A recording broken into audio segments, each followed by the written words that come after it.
What up, y'all? DCFAYGOGUY. Welcome back to another album ranking video.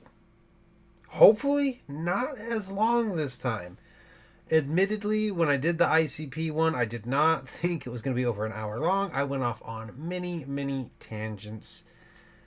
And I'm going to do my best not to do that today. First thing I want to do is put a little disclaimer out there. I did not make this tier list. The homie Ronebone from Beneath the Dirt made this tier list. I simply am using the one that he made. A lot of people were commenting on the ICP one that I left out specific albums. I actually didn't make the tier list. I do now see where you can add some things to the tier list, and actually here, if you've watched Ronebones, you're going to see that this one's just a little bit different. I actually added some things on there that he left out. Not sure why he left them out. He left out For the Fam Volume 3. He had Volume 1 and 2 on there. I'm not sure why he left it out. Maybe he just overlooked it, missed it, whatever. And then obviously Cryptic Collection 5 he did not have on his. I went ahead and added it here. I feel like that is everything. If there's anything I missed, I know I am planning down the road once I get to that point to kind of do like a miscellaneous psychopathic releases. That'll cover the Psychopathics from Outer Space, that'll cover Dark Lotus, Psychopathic Riders, things like that. If there's anything that I miss here that was from Psychopathic Twiztid wise, I will do it there, as well as the ICP ones. There were people that were pointing out like Magical Bag of Poop that I left out. And to me, those were kind of exclusive CDs, and I know there's a couple exclusives on here as well. But I feel like putting them in the category of Psychopathic versus ICP is the way that I would want to do that anyway. Again, I don't fully know why Roan made these tier lists the way he did. But I can see it on some things. Like for me personally, some of the exclusive stuff on here I would have left off. And if you can see, I've already organized everything. But there's a few things that I put on the very end here that's not in order by release. I'm not planning to rank these because as far as the Freak Show, I don't even remember the name of that album. It was the 20th anniversary. They did like a special edition that came with like extra songs. I've never heard it, so I can't properly rank it. So I put it at the very end. Same way with Don't Play This for Anyone. I've got like a digital copy of it now. I just haven't listened to it. Same way with Nickelback. So I am leaving all of those off because I haven't listened to them. So let's jump into this because I'm sure that this is going to get lengthy. So starting off with most tasteless, and I'm just going to kind of do both at the same time. Obviously, this one is the Psychopathic version that they released through Psychopathic Records in 1998, and then obviously the comic book cover is the one that they released through Island. They are, for the most part, the same. There are tracks off of this one that got taken off, and there are songs that were added onto this one. I would honestly put them both in the exact same spot. I wouldn't say one is better than the other. You know what? I might say that I like the Island version just a little bit better. The thing is the songs that were not on, the ones that were taken off of the original Psychopathic version did find their way over onto Cryptic Collection and Cryptic Collection 2. So they're songs that made it somewhere at some point in time. To my knowledge, I don't think there's anything... I don't think that there's anything on the original, most tasteless that never found its way onto another compilation. The thing about Twiztid is they have a plethora of compilations, a plethora of exclusive shit. There's one thing Twiztid does not have a shortage of, it's music. They have put out so much shit. So most tasteless, I'm ranking it here at A. I think it's a very good album for them. It was their first one, after linking up with ICP. They were previously doing shit with the House of Crazies. But I think for this being their first, quote unquote, first album, they knocked it out of the park. They had their, they had down what they wanted to do with it. And I think it was really good. So I'm going to rank it here at A. I didn't hear it until about 2007. I didn't really learn who Twiztid was until 2007. And by the time that I listened to Most Tasteless, I had already listened to Man's Myth, Mutant, Independence Day, shit like that. So Most Tasteless, it wasn't even the first Twiztid album I heard from them, but I remember thinking it was really, really good. Cryptic Collection, I'm going to probably plop it down into B.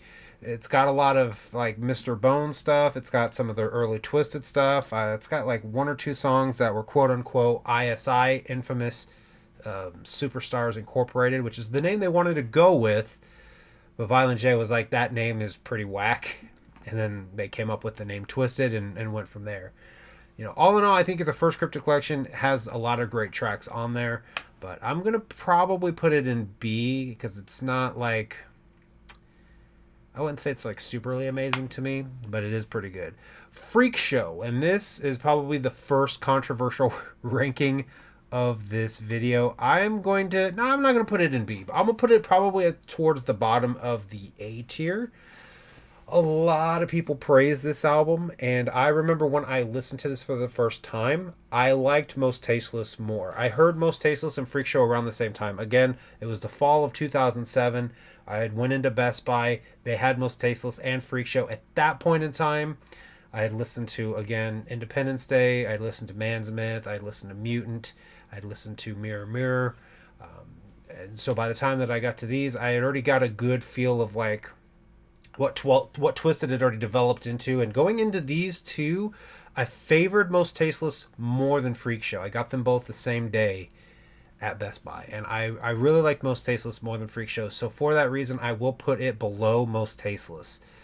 It's got great songs on there, don't get me wrong, but it's not as amazing to me as what a lot of people say.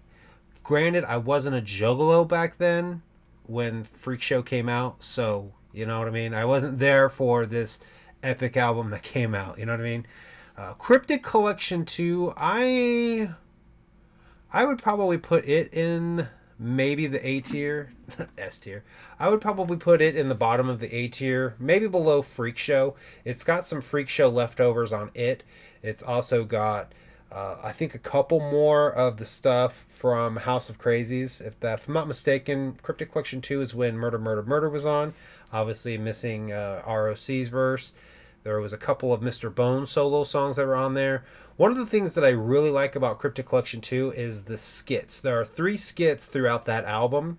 The first one, they're pranking Violent J. The second one, they're pranking Shaggy Teed Up. And then the final one is Violent J calling them up, realizing that they were in the studio making skits. I absolutely love these skits, and they're really a time capsule now of the relationship between ICP and Twiztid at the time. And it's very like heartwarming to go back and listen to them now. If you've never listened to Cryptic Collection 2, it is at the end of Liquid Friend. It is at the end of, I believe, Why the Children? Homebound. It was at the end of Homebound, which is a House of Crazy song. And then it was at the end of Juggalo Party. Those are the 3 tracks you want to listen to. At the end of them, there are little skits. They're phone calls, and they're absolutely great. They're heartwarming. It's a time capsule of that relationship, and I absolutely love them for that. Jumping into Mirror Mirror. Mirror Mirror, honestly, is one of those albums that I think is really good, but it kind of, for me, is not as good as a lot of people rank it. I don't have the nostalgia with that album when it came out. I think a lot of juggalos do. So for me, I just don't have that. I think it's pretty good. There are some really great tracks on there. The World is really good. You've got You're the Reason, which during the time that I was on that Fuck Twiztid bandwagon was a very sour song to listen to. Because they decided not to march. And it was kind of like, what about You're the Reason? The song that you fucking made as like a love letter to juggalos, and now you're saying you won't stand up for them. So that song was kind of sour during that time. You've got Left Field. I think is it called Left Field? See, honestly, I can't even remember all of the tracks because I haven't listened to this album in a while. It's been a long time since I've actually listened to Mirror Mirror. And I really feel like before doing this rank list, I should have dove into some of these albums just to kind of remember how I felt about some of them. But yeah, I thought Mirror Mirror was good. I just don't think it is as great as a lot of people claim or say that it is. So I'm going to put it firmly in the B tier, and I would probably put it at the top for sure. Jumping into The Green Book. The Green Book is one of the albums that I go back and forth with as my favorite Twiztid album.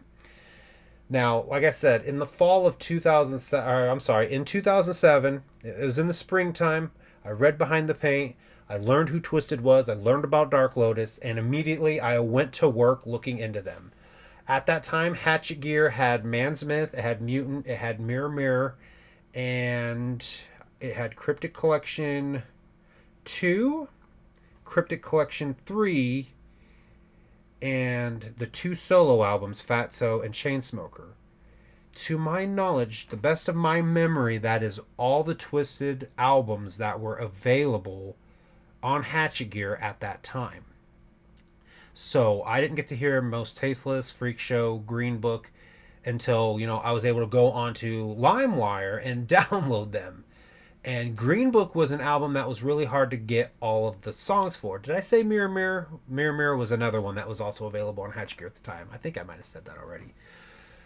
But Green Book was one that was hard to kind of piece together and get all the songs for. You would have issues with like getting the original version of The World Is Hell and not the correct one. You would have volume issues with this file being lower volume than this one. So getting like the perfect Green Book was hard to do. And it wasn't until like the summer of 2008 that for the most part I got the best version of the Green Book that I could get. 2010 was then when they would repress the Green Book and you could get it on Hatchet Gear. So I didn't fully get like a proper listen to the Green Book until 2010. But in 2008 was when I got all the pieces together and got to hear like the best version of it I could. And for the longest time trying to get those pieces, there were so many songs from that album that were like calling out to me. Afraid of Me, fucking Marsh Lagoon, You Don't Want to Be Like Me, fucking Serial Killer. There was so many songs that were like, I want to hear like the best version of the song that I can. It was like a desperate attempt to hear this album. And, finally getting to hear it in all of its glory in the summer of 2008. It's just, there's so many memories from being able to finally listen to that album from front to back. It's so many great fucking songs on there that I think that I oftentimes would forget that when I would say that my favorite Twiztid album wasn't the Green Book. Gone back and forth so many times. I firmly want to land that the Green Book is my favorite just because, going back to what I had said in my last ranking, the highs on that album hit really high, and there's a lot of really high moments on that album for me. So the Green Book, absolutely fucking love it. And yeah, S tier all day, baby. Now, for the fam, and I was actually just talking to Rowan about this because they actually just did a mystery box on on the MNE store recently, and I did scoop one up, and I'm excited to do the unboxing for that. This album, to my knowledge, I think they even said in their mystery box, had never been pressed physically before. I had never heard it. I did find out that I did have the files for it. Rowan sent me the files. I'm like, oh, I already have this. How did I overlook this? I think when I finally got it was like right around the time that I was first coming back around to Twiztid during my 5-year span of saying fuck them. And I just never went and checked it out because like I was checking out everything else they'd put out. Mad Season, Generation Nightmare, Revelation, revisiting the continuous question, the life's continuous. That fucking, I hate that album's title. I was diving into the stuff that I missed rather than going back to the old psychopathic stuff that I just never had access to. So I have never listened to For the Fam. I'm putting it in D, not because it's bad. I'm putting it in D, and actually, I'm just gonna leave it off. I'm gonna take it back off of there. I'm not even going to rank it. I'm gonna put it down here with these guys, kind of in purgatory hell, because I've never listened to it to this day. So that may change, and maybe we can revise this list. I don't know. I know a lot of people say it's the best one out of the 3, and I'm excited to look into that. The second one is more of like I mean, they're mixtapes. So yeah, let's keep going. Let's keep going. Cryptic Collection 3. I feel like I would stick this up in the A tier pretty high. I might even stick that in the S tier. I like this album a lot. There's a couple remixes on here that I don't care for, but there's one on there that I really, really like, and it is it was called She Was, and it's a remix for The Only One off of the Green Book. That version was the version I heard first. I heard the remix she was first, and then I got to hear, like I said, the Green Book later. So the two remixes on there, I didn't really care for them. But this album I think is absolutely great. You got fucking a Dark Lotus track on here. You've got the Joker, them doing the Joker, and that started the long gag of them doing a Duran Duran cover album, or doing a cover album and doing Duran Duran, which they would finally do then on Mad Season. I think Cryptic Collection 3 is very fun. It's not as much of like a rarities album. This is kind of the first one of their Cryptic collections that wasn't really rare. It was just kind of like, material they put out and just slapped on this. But I love every track on there. Wrong With Me, it's actually a remix. The original one was on For the Fam, and I feel like I've listened to the original one time, so I guess technically I have listened to part of For the Fam. I just haven't listened to the whole thing.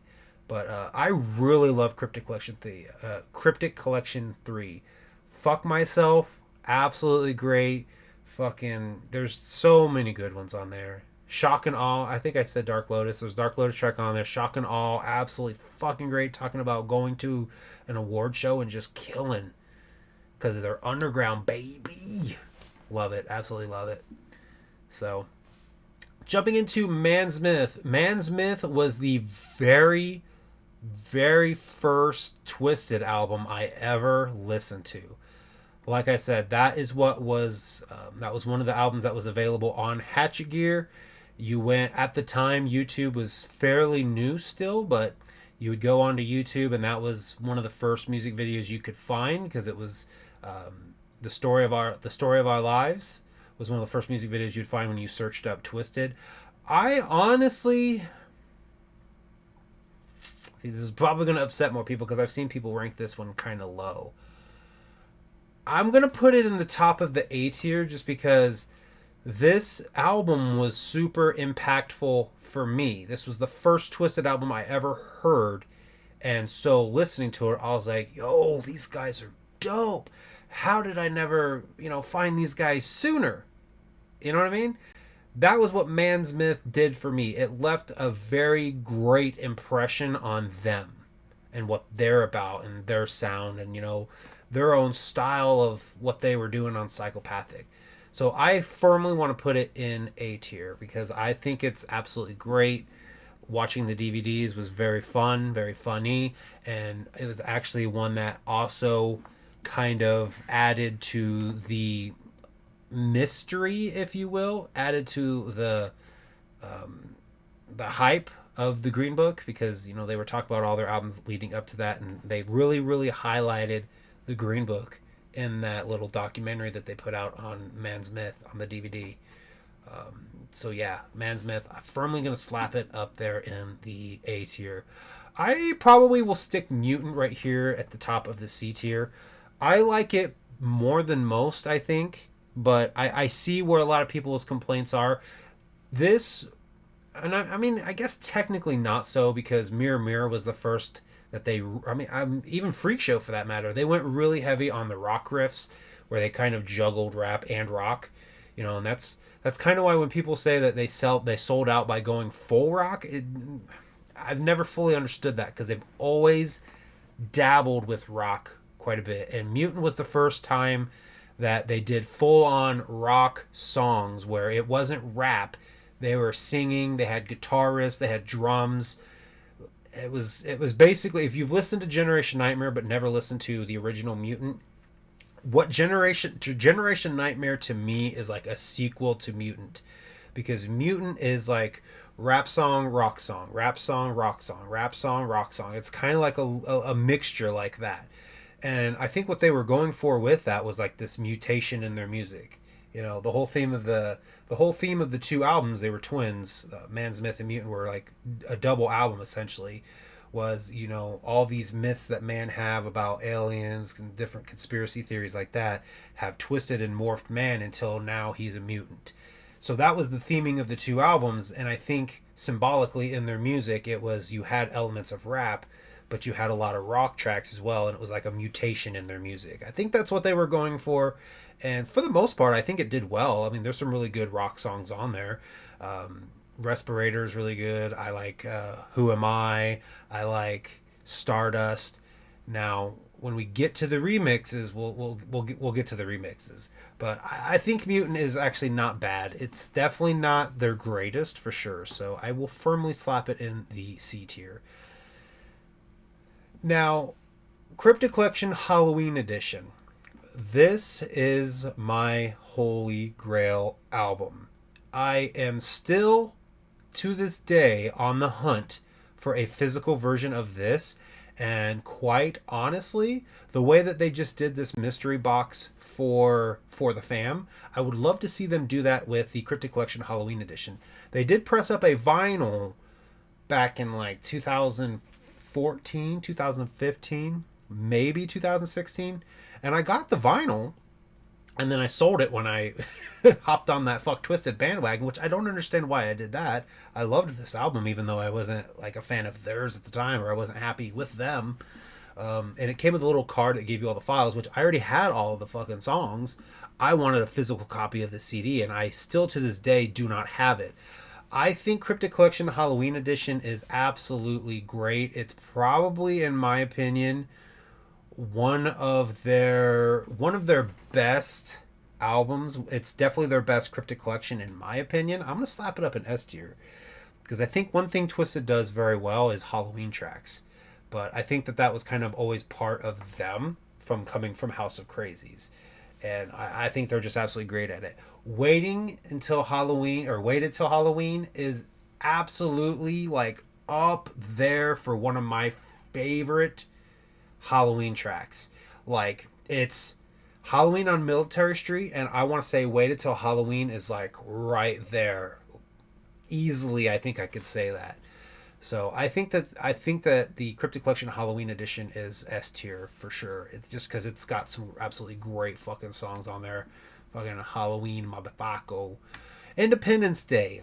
Like I said, 2007 was when I read Behind the Paint, discovered Twiztid. Independence Day was the first Twiztid album I got to see release. I seen the pre-orders go up for it. I pre-ordered it. The album came out. The album is honestly, in my opinion, just kind of okay. I would slap it in the C tier. It's got a lot of really great tracks on there. Raw Deal, Bust Your Head Open, Just Like Me, Sex, Drugs, Money, and Murder with the Dayton Family. Fucking Welcome Home is absolutely great. How I Live with Proof, which ended the fucking, that whole thing, that whole situation, helped end and squash the Eminem beef. Absolutely great. My favorite with DJ Clay is absolutely a great fucking weed track. Bury 'Em All with Tech Nine, Chris Calico, and Potluck. Absolutely fucking great. There's just a lot of lull moments in this album that are kind of skippable to me. I love the concept of the album. It's Independence Day, and they worked with a bunch of independent artists. Honestly, I would have loved to have seen a part 2, and I would have loved to have seen Twiztid work with Loki, Gruesome, Mad Max, basically anyone affiliated with Mission Infect, maybe Joker, you know what I mean? Just different underground artists, I think would have been a great album. And honestly, I'm going to say this right now, I still think that an Independence Day 2 is very, very doable. And look, it's 2024, we're 3 years away from the 20-year anniversary to Independence Day. If they were ever going to do a sequel, 2027 seems like a good time. And again, work with all of those artists that have been killing it in the underground.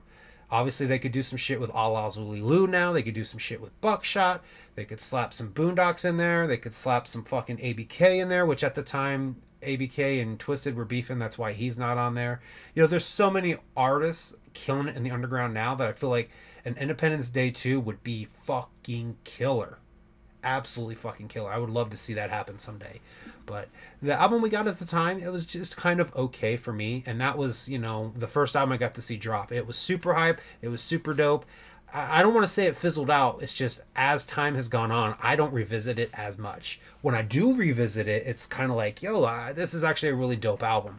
But there's definitely a lot of times I'm hitting that skip button. I just being honest with you.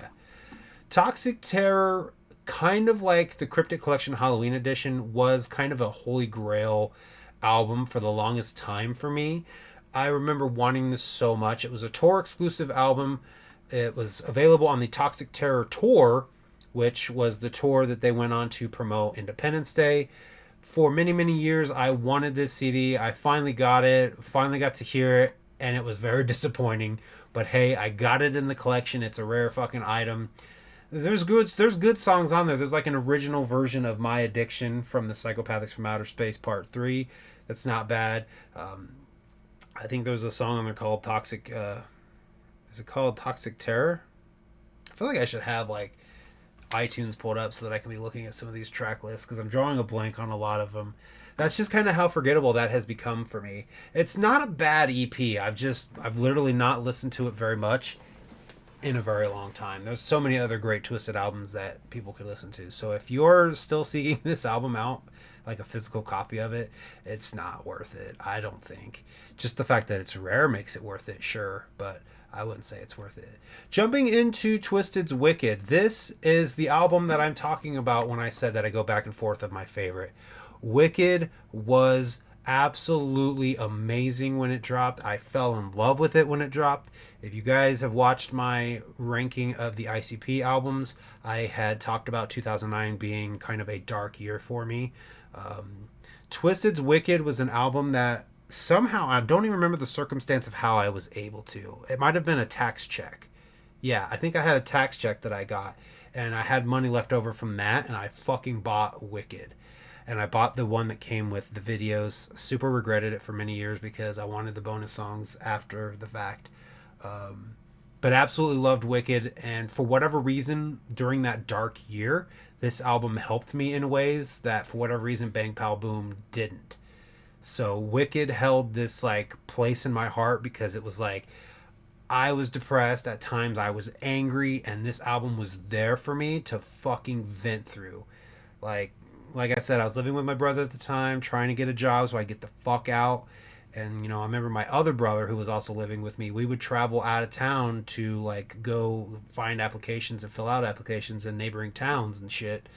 And, we would listen to Wicked on the way there and on the way back, It was a good 30-minute drive one way. So we were able to listen to Wicked. And it was just, for me, a very therapeutic album at the time. And again, I don't understand why that one was that way, but Bang Pow Boom wasn't. I think just because of the overall dark theme, Wicked, Wicked worked for me, whereas Bang Pow Boom didn't. I don't know. I don't really know. End of Days, same kind of thing. It was a tour exclusive for the End of Days tour, which was the tour they went on to promote Wicked. Same thing. There's good songs on there, but it was just one of those things where I sought after it for so long, and when I finally got it, I kind of left it like, it's not bad.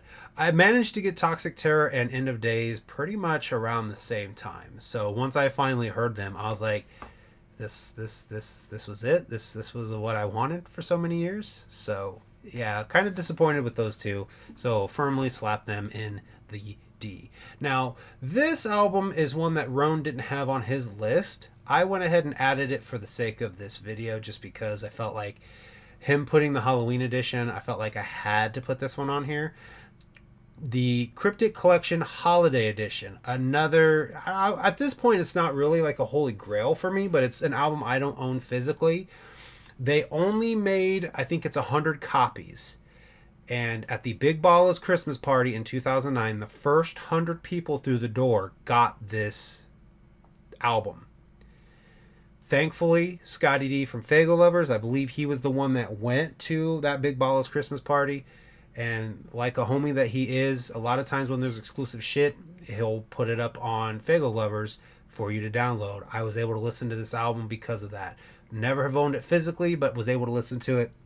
And at the time, I thought it was absolutely great. Had a lot of really good songs. It was a lot of fun. Sad Christmas song, 2009. Like I said, that song, for whatever reason, really worked for me.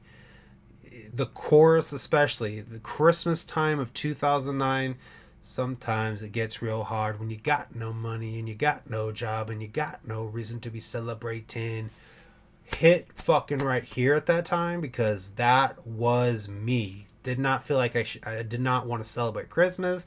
Did not fucking feel it that year at all. Fucking hated it. And that song helped and that album really helped. I would probably stick the Christmas right up here. There's a lot of really good songs on there, and a lot of it got rehashed a year later, and then another year later for whatever reason. They This came out in 2009. They put out Holiday Heat in 2010, and then in 2011 they put out A Cutthroat Christmas, which had a lot of the same songs from Holiday Heat, which Holiday Heat had a couple of songs already from the Cryptic Collection Holiday Edition. So, Heartbroken and Homicidal. This album was definitely very meh for me. I would probably put it low C tier. It wasn't bad, but this was the follow-up to Wicked. And Wicked set a real high bar for me. Like, going into Heartbroken and Homicidal, I was like, oh shit, we're gonna get some more fucking dark shit right here. That title right there told me we're getting into some dark shit. The whole spider and fly relationship thing, it was super enticing to me. And this album, when I heard it, it just wasn't what I expected. High bar was set because of Wicked, and it was super disappointed me. So because of that, I had to put it in C tier. I would say, listening to it, it's not a bad album at all. I think a lot of the songs are really, really good. But in comparison to a lot of the other albums, for me, it was a big miss, for sure. So, jumping into Cutthroat Christmas, I am probably going to stick that right here in C tier at the top. I would rank it higher than Holiday Edition just because, again, it had a lot of the same songs that Holiday Edition had, plus some extra ones. And I think Twiztid does a really good job at doing Christmas songs. I think Twiztid does a really good job, doing different things like that. So I would rank it higher than Holiday Edition, but it was like a rehash of something they'd already put out, and I didn't fully understand it. But I was excited to see it just because the Holiday Edition was so exclusive and I didn't have it. But, they put out Holiday Heat, and a lot of the songs that were on Holiday Heat, they then put on Cutthroat Christmas. And there was some new ones they put on Cutthroat Christmas. And I believe the way that I had looked it up and done it, there are exactly 5 songs on Holiday Edition that never got released anywhere else. One of them is Christmas in the Hood, features Wolfpack, ROC, I think ABK is on there, Blaze is on there. That's a great song. Murder City Christmas featuring ICP's on there. You have a skit basically called Enough About the Fucking Pretzel, which is a skit where Jamie and Paul are taking, I think it's supposed to be like their nephew, to go see Santa Claus and go sit on his lap. It's a fun little skit, but if you're in the mood for music, it's definitely skippable. There's another song on there called, I think it's called, what was it called? Is it the, what was the name of it? You Ain't Never Heard of Santa, I think is the name of it. That song right there, and I don't understand why they did this, on Cutthroat Christmas, the Great Cornucopia is more or less the continuation of You Ain't Never Heard of Santa, which is Big Stank a Lil Poot. So basically, I think it was Big Stank had never heard of Santa, and Lil Poot's trying to explain who he is to him. And so at the end, he kind of leaves off with, fuck Santa, he never brought me shit. And so Great Cornucopia is them then trying to come up with their own holiday figure, if you will. So, yeah, that, I felt like they should have put that on there, but they didn't. But yeah, there are 5 songs on Holiday Edition that just don't exist anywhere else. So, yeah, I'd put these 2 right here. They're kind of companions in that regard, because they both have a song that, connect each other. Twiztid's Cryptic Collection 4. This was one of the first Cryptic collections they put out that was really disappointing for me. And, sorry, I'm losing my train of thought. I would probably put this in the bottom. Nah, I'm going to put it in the top of D tier. There are songs on there that were on Toxic Terror. There's songs on there that was on End of Days. There are songs on there that were on Green Book, and I don't understand why. I think at the time, Green Book was out of print again. There was just a lot of songs on there that had already previously been released other places, And to me, that album just didn't make sense. There is a lot of great songs on there as well. One of my favorites being Gimme More. ICP and Twiztid together, that song fucking bangs.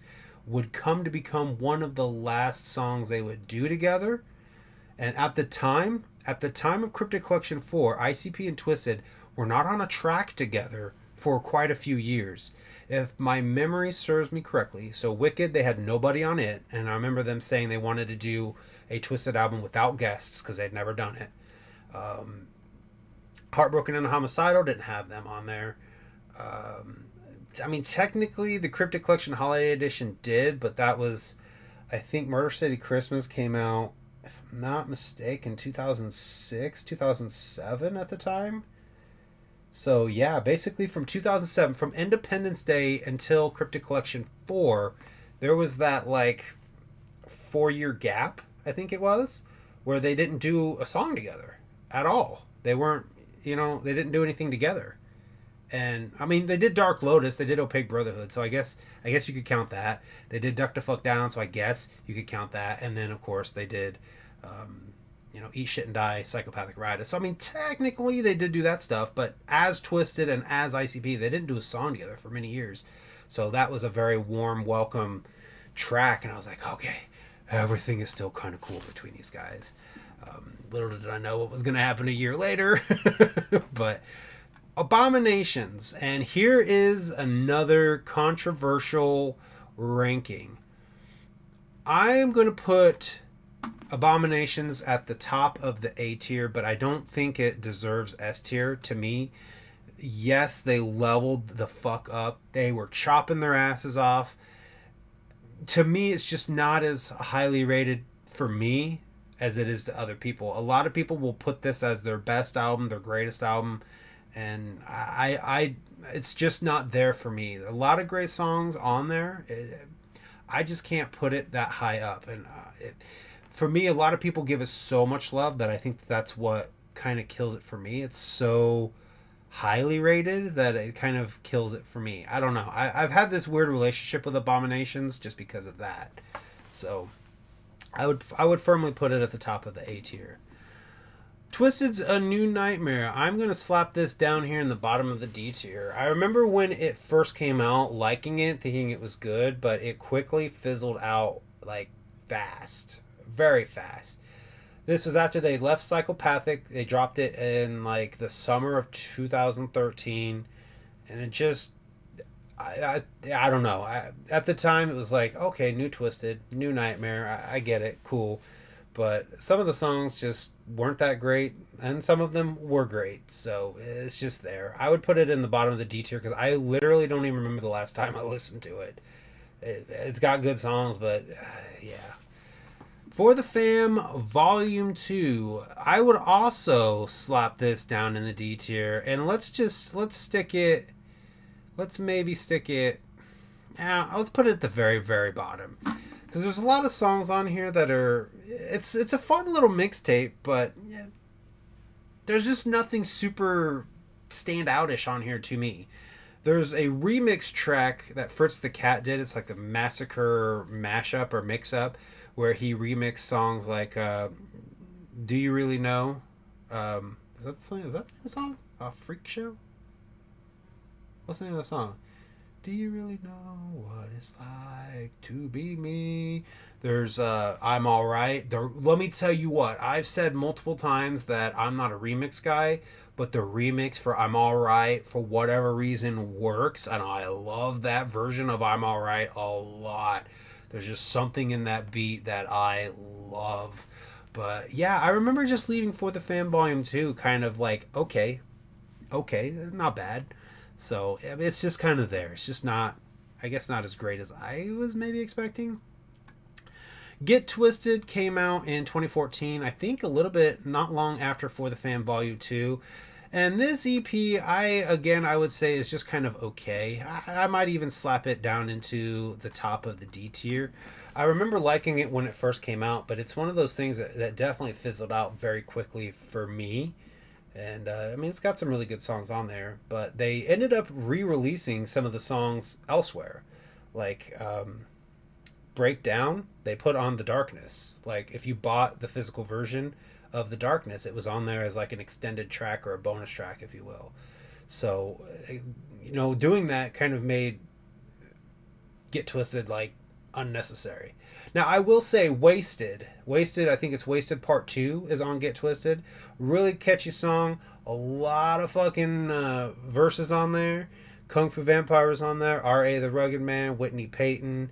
I think at the time they were still going by 3-6 Mafia because they had Crunchy Black, Coops Danica, DJ Paul was on there, and Gangsta Boo. So that was like right before that split where, they might have been as the Mafia 6 at that time, now that I'm thinking about it. But it was right before Killjoy Club. Gangsta Boo was still around with the 3-6 crew. So it's not... Wasted Part 2 is actually kind of a fun track. That and Breakdown are definitely some standout ones. And honestly, it's been so long since I've listened to Get Twiztid. I should probably re-listen to it. That might change my mind. But just the fact that I haven't listened to it in a while and I'm having trouble even remembering what really stood out to me on that album, I think that's a fair ranking, putting it in the D tier. The Darkness. This was like their Twiztid's first full-length album that they dropped independently. At the time, M&E was just brand new. This came out, The Darkness came out January 27th of 2015. So they had already put out Gang Rags Reborn. M&E, it was officially. This wasn't even the first M&E release. They had Gang Rags Reborn be the first M&E release as like a, kind of like a nod to Blaze, I would firmly put it at the top of the B tier. It's a concept album.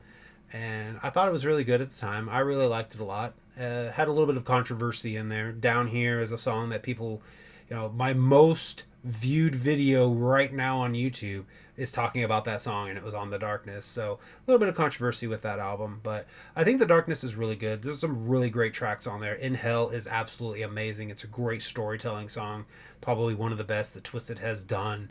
So I think The Darkness is really good. I would put it firmly at the top of the B tier just because of that.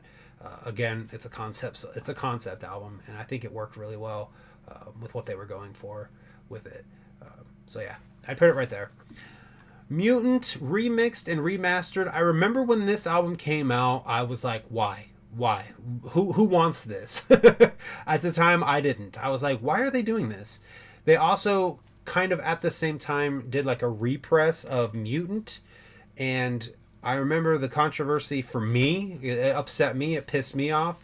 They repressed Mutant, and they took the Hatchet Man off. It said M&E on there, had the M&E logo, and I'm like, why are they erasing the Hatchet Man? Why are they, to me it felt like they were trying to erase their time on Psychopathic Records, and to me it just felt like that wasn't something they needed to do. I think having the Hatchet Man on there still, but adding the Magic Ninja logo was like a nod of the future, but also like a tip of the hat to the past.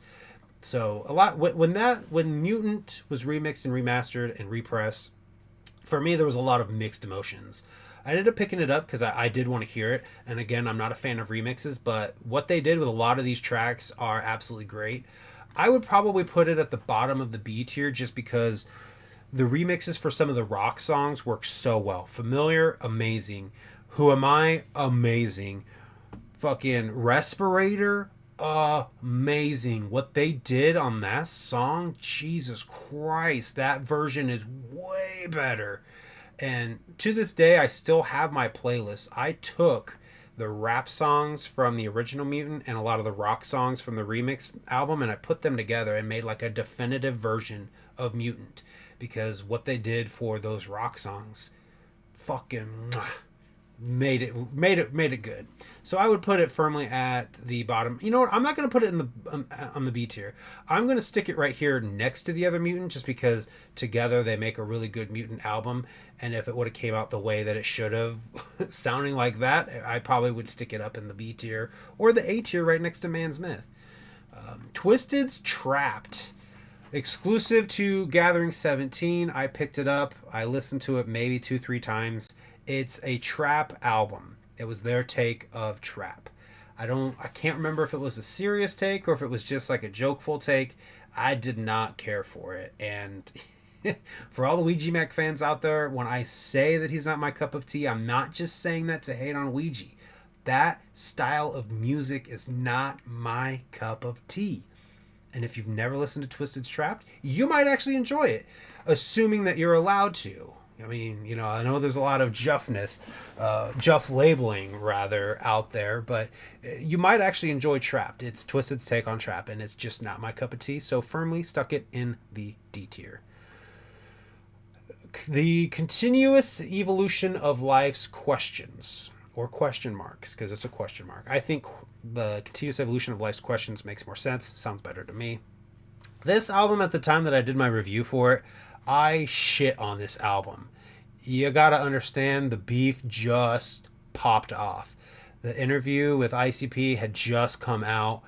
You know, all the dirty laundry about Twiztid not wanting to do the march. Then Twiztid did a response where they were talking about it just being a publicity stunt. And this album opens up with the line, "Can't get a job because I'm a gangbanging juggalo according to the cops." That for me set such a sour taste in my mouth that I did not enjoy this album one bit. I had so many questions, so many emotions, and I just could not hear this album for what it was at that time. Since kind of getting out of my feels, pulling my head out of my ass, forgiving Twiztid, you know, and understanding the situation for them, you know, looking at the bigger picture and looking at it from everybody's point of view, and I was able to let go a lot of it. I actually think that it's a pretty good album.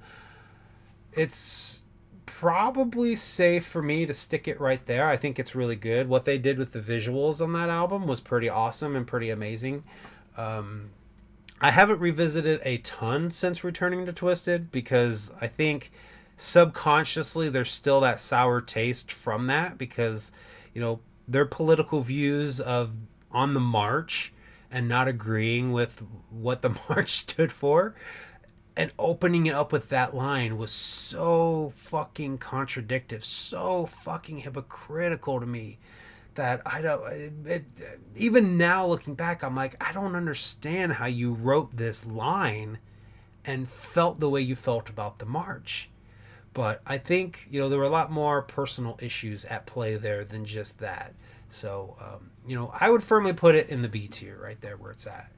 Psychomania, I'm going to stick this down here, probably maybe right there.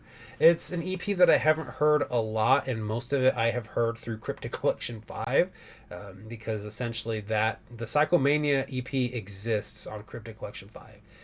If you own Cryptic Collection 5, there's no reason for you to own Psychomania EP. It was a tour exclusive. It was the tour they went on to promote the continuous evolution of life's questions. And yeah, at the time, I had no desire to listen to the EP, and I've only recently revisited again through Cryptic Collection 5. So I have technically heard it, and I don't remember being overly wowed by the tracks, and maybe I need to give it another proper listen. So I would probably put it in the D tier, and maybe I could just not rank it at all just because I haven't properly gave it a listen. But the fact that I've heard the songs and they didn't like wow me, I firmly want to put it in the D tier. Generation Nightmare. Now this dropped during my 5-year Fuck Twiztid span. And I remember the promotion for this, the homie Joker's Gallery did like a documentary at the time. He reached out to me to be a part of it. He had me be a part of the 2017 documentary that he put out in 2017, which was celebrating 20 years of ICP and the Great Milenko, kind of their career leading up to the Great Milenko and shit like that. He reached out to me to do something for that little documentary, and I could not think of anything positive to say without bringing up something negative. And I was like, I don't know how to do this. He's like, just like say something that you remember liking about them. I just wasn't able to. I also remember the song Magic Spells dropping, and everyone at that time, of course, on the bandwagon saying fuck Twiztid. They were like, oh, this is some emo fucking Warped Tour type shit. And honestly, they had done that kind of music for years prior. And I remember I kind of put out a video as like a PSA to people, because the people that were not happy with Twiztid were still following Twiztid. And so basically what my whole gag was, I went on, it was supposed to be me reacting to Magic Spells, but it was actually me just listening to Gorilla Voltage, because I was like, You know, I don't listen to Twiztid. I don't fuck with Twiztid. I don't like Twiztid. So I'm over here enjoying what I do like. That was kind of my PSA to say to people, like, why are you focusing all your energy and time on something you don't like? Like, where's the logic in that? So that was kind of what my PSA was for. But Generation Nightmare, I think, is actually a pretty good album. I feel like I would firmly put it at the top of the B tier. I've still got some visits to do with it. I do want to review it. There's several of the albums during those 5 years that I missed that I have plans to do reviews for. I would firmly put it at the top of the B tier. I know a lot of the songs on there are actually pretty good, I think. I actually did enjoy this album a lot. There's just so much else going on right now musically that I don't revisit it as much as I could be. So I don't know if that's a testament to anything at all, but it's just, I do think it's very well put together. Mad Season. I would firmly put this right up here, and I would put it higher than Abominations, and that might be triggering people right now, but I do think it was really good. This was the first album I went and listened to when I was processing all my feelings and bad feelings I had towards Twiztid. First thing I did was put it on, and Off With a Head is the first song, and when that beat dropped, I was like, yo, this is fucking dope. I took a screenshot of my phone, I sent it to Joker's Gallery, and I was like, this song is the shit. And that was it. The door was back open, and I did not have any bad feelings for Twiztid. It was like I was able to let go of all of that and enjoy that album. And I think Mad Season is very, very, very well put together. It was the first of 2 or 3 albums that they dropped during the pandemic. You had Mad Season, you had Revelations, and I believe the first Songs of Sam Hain came out in 2020, if I'm not mistaken. So I think Mad Season is really, really, really, really good. Revelation. I know a lot of people have said this is a really good album. I've seen a lot of people say that it's not. I believe it's produced entirely by Young Wicked. I think Young Wicked kills it on production. There's a lot of really good songs on here. I feel like I would put it in the B tier above Generation Nightmare. A lot of them are really good. The final track on there, Never Be Nothing. I think it's what's the song called? It's been a minute since I've listened to it. But that last song, if there's one thing that Twiztid's good at, it's pulling on your heartstrings with some really good fucking sad songs. And Revelation ends on that, and I absolutely, I love it for that. Controversial. Unlikely Prescription. Twiztid's full headfirst effort into a rock album. I would put this at the bottom of the A tier. Here's why. The first few times I listened to it, I was like everybody else. Immediately like, yo, this isn't it. I don't like this at all. After coming around to it and being in the right rock mood and listening to it, opening and wanting to jam out to rock and roll or, metal, whatever category you want to stick that in, I thought it was really good. I think for their first full, honest to God effort at doing rock music, it's actually really good. You have to dial yourself to that sound. If it's not something you like, you're probably not going to like it. If it's something you do like, but you're not expecting it from Twiztid, then yeah, maybe not. I have some thoughts about this album that when I do my review for it, I'll spill them there. But I think that there's a better way they could have delivered this album, and they didn't do it. And I think that that's the issue with it. So I actually think it's really good. It's a lot better than a lot of people think, and I think there's a lot of people that they go into it expecting a Twiztid album, and to me it's not a Twiztid album, if that makes sense. Like I said, we'll talk about it more in a review. For the Fan Volume 3, I honestly have not listened to this very much. I feel like I would stick it probably right there, higher than For the Fan Volume 2. There are some good songs on there. It's kind of like they have songs on there where they took the beat and they basically had different artists from their label more or less make their own version of the song. I think that's an interesting concept. It's something that they kind of did a little bit on the DJ Clay mixtapes. They had Shaggy Two Dope do his version of Fall Apart from Freak Show. So I think that that's an interesting concept. I just haven't really listened to this enough. I just recently got it in the last year or two, though. But there's so much other music I'm listening to. I'm sticking it in the D tier because I haven't really listened to it. And actually, just so that I'm not upsetting anybody who really love this, I'll actually just take it off. I don't think I've listened to it enough to properly judge it. So, Electric Lettuce. I would firmly put this probably right there in the B tier. This is a Smokers album. It's kind of a concept album. It starts off with Monoxide asking Madrox if he wants to get high, and Madrox saying, maybe, last time that shit you gave me fucking fucked me up. Goes into them having like this coughing fit. They call Matt Nipson, they call Blazin. They have this like little coughing fit in the studio. It's a weed album, and there are some bangers on there. I think it's actually a pretty fun listen. The production is pretty on point there as well. That brings us up to Gilf, aka Glyph. This album here, this dropped back, the end of 2022, early 2023. And I actually really thought it was pretty good. I think that I would stick it maybe right here. There's a little bit of some elements of rock in there as well. I think it's just kind of, I've made this comparison before. It's kind of like with Twiztid, I'm at a point now with some of their music where it's kind of mac and cheese. Mac and cheese is pretty good stuff. At a certain point, you don't really want mac and cheese. You want lasagna. You know what I mean? Twiztid can make a really good mac and cheese. But, after day 3 of having leftovers of mac and cheese, you're ready for something else. And that's kind of how I felt about Glyph. The Echoes of Dimension X. This was an exclusive last spring. I think it was spring. It was in March of 2023. You had to spend, I think it was $50 or more on their website, and you got this album for free. Somebody did that and sent me the file, so I have heard this in its entirety. It's a fun little EP. I would stick it at the top of the D tier.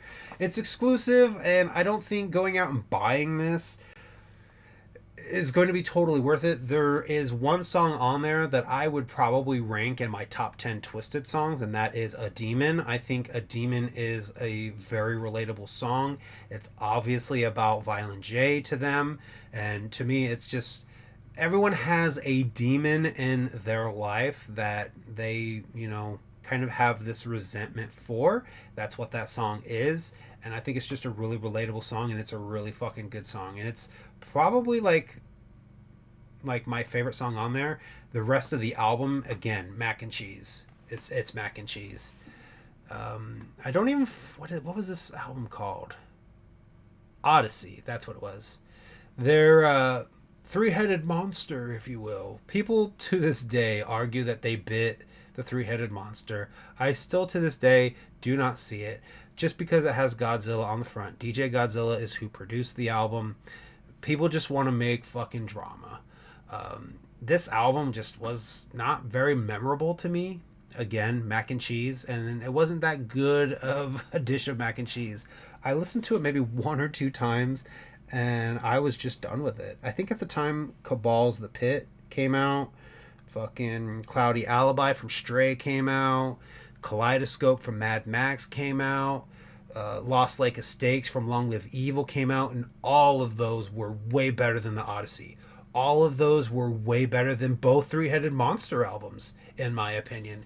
So it just wasn't a very memorable album for me, so I'm slapping it in the D tier. It is what it is. Like it or hate it. And like or hate my comments about Three-Headed Monster. I firmly stand by those other albums being better. That's just where I'm at. Cryptic Collection 5. I've listened to this once, maybe twice. I'm going to stick this in the D tier as well. I will probably stick it at the top. There are a lot of songs on there that they were kind of VIP exclusive songs. They're not really new songs, if that makes any sense. They're not really songs that have never been heard before. It's a lot of VIP singles and a lot of exclusive songs. They've just been given a home. So for me, Cryptic Collection 5 wasn't really something super amazing. Again, mac and cheese for me, it's there. So I would put it at the top of the D tier just because I mean the songs that are on there, they're not bad. And actually I might even just stick it at the bottom of the C tier, because a lot of the songs I do remember thinking, "Oh, these aren't bad. These aren't bad at all." It's just, again, other fucking shit coming out that I'd rather listen to. You know, they're making mac and cheese and I want meatloaf. So I'm enjoying my meatloaf while the mac and cheese sits over in the corner getting cold while I'm not touching it. So that is going to be it. That is my ranking of all of Twiztid's albums. I'm sure there are some things that I left out. Again, Twiztid has a plethora of like exclusive stuff and, you know, compilations that they put out. There's like a Cryptic Collection Valentine's Day edition. It just has all of their love songs on one. There's a Chronic Collection, which is all of their weed songs on one. There's a Cryptic Collection VIP edition, which is like all their VIP singles in one, which they really kind of did with Cryptic Collection 5 now, and I'd be curious to compare. But the ones there at the very bottom, if you for whatever reason skipped to the end, I did not rank those because I have not properly listened. I have not listened to this Freak Show one. I have not listened to this yet. I have not listened to Nickelbag. I might have listened to Nickelbag. If I'm not mistaken, the songs on Nickelbag, not back. The songs on Nickelbag were on the deluxe edition of Electric Lettuce, if I'm not mistaken. So I guess technically I have. So maybe I'll do this and I'll just stick it here. Nah, I'll stick it in the C tier. Just because they're weed songs. And I don't smoke weed like that, so more mac and cheese. But I've never listened to Don't Play This for Anyone. I've never listened to For the Fam, and I've really only listened to For the Fam Volume 3 like maybe once all the way through. So yeah, that is my ranking. If you would like to do this ranking yourself, I will put a link in the description for you guys to do so. I don't know if it'll add the images that I added. There are some, again, this was one that the homie Roan put together. I added a couple albums that he didn't have on there just because he had some on his list that I felt like warranted for these other albums. I put the Cryptic Collection Holiday Edition, I put a Cutthroat Christmas, and I put For the Fam Volume 3 on here. Those were ones that he left off, and I felt that they needed to be on here because the other For the Fams were on there, and because Cryptic Collection Halloween edition was on there, I decided to slap the holiday edition on there as well as Cutthroat Christmas. So if you would like to do your own ranking, I will put a link in the description for you to go do so. Tell me down below what you think about my ranking. Be gentle with me. People were surprisingly gentle with me with my ICP one. There were people that definitely disagreed with me, but they were respectful about it, and I love that. I love it when people are respectful. So thank you guys for watching. I will see you guys next time.